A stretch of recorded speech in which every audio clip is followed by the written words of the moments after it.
उद्धव गीता में एक प्रसंग मिलता है जिसमें उद्धव भगवान श्री कृष्ण से पूछते हैं कि कृष्ण, आप तो पांडवों के सखा थे, आप हर कष्ट और समस्या में उनका साथ देने की बात कहते थे, फिर आपने क्यों उन्हें द्रुत क्रीड़ा में हारने दिया?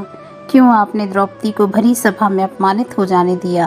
कहते हैं कि आपने द्रौपदी का चीरहरण नहीं होने दिया। एक स्त्री का भरी सभा में इतना अपमान होने पर आपने क्या बचाया कृष्ण?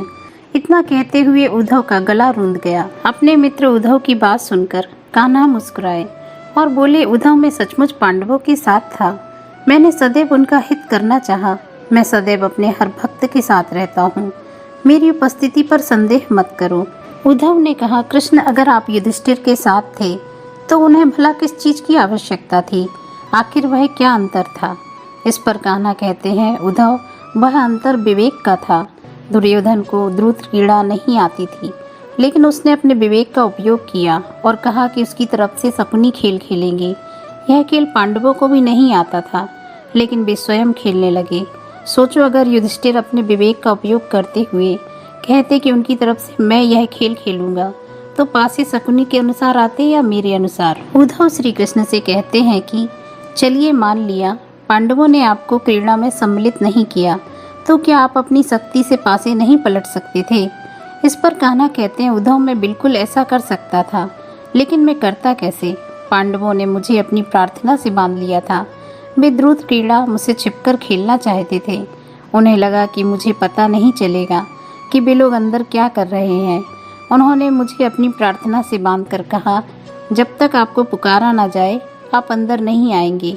अब बताओ मैं अंदर कैसे आता? अब उद्धव आगे कहते हैं, कृष्ण, हमने माना आप अंदर नहीं आ सकते थे, लेकिन जिस समय द्रौपदी को अपमानित करते हुए सभा में लाया जा रहा था और फिर भरी सभा में उसका सील भंग किया गया, तब आपने अपनी शक्ति क्यों नहीं दिखाई? इस पर कान्हा ने कहा, उद्धव, द्रौपदी ने भी मुझे नहीं पुकारा था। जब उसे अपमानित करते हुए उसके कक्ष से सभा तक लाया गया तो वह अपनी पूरी सामर्थ्य से जूझती रही, लेकिन उसने भी मुझे भुला दिया था।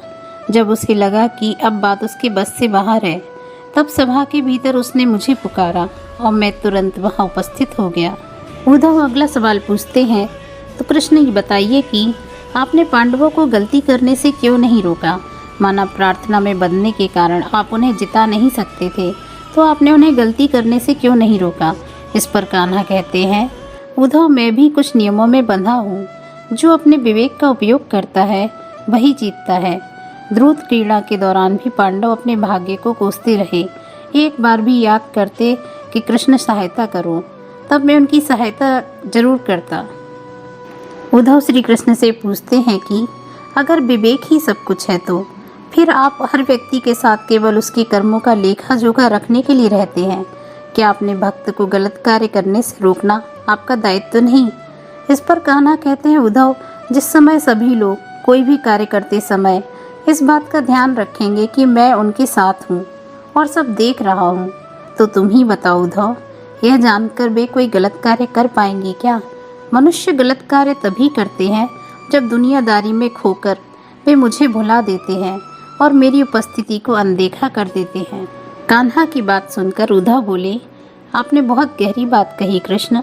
यह सही है, जब हर व्यक्ति के मन में यह रहेगा कि आप उसके साथ हैं, उसके सब कार्यों को देख रहे हैं, तो वह कोई गलत कार्य करेगा ही नहीं। फिर जब कोई गलत कार्य नहीं करेगा तो बुरे परिणाम क्यों भुगतेगा? मैं आपको मेरे सभी प्रश्नों का उत्तर देने के लिए धन्यवाद करता हूँ कृष्ण।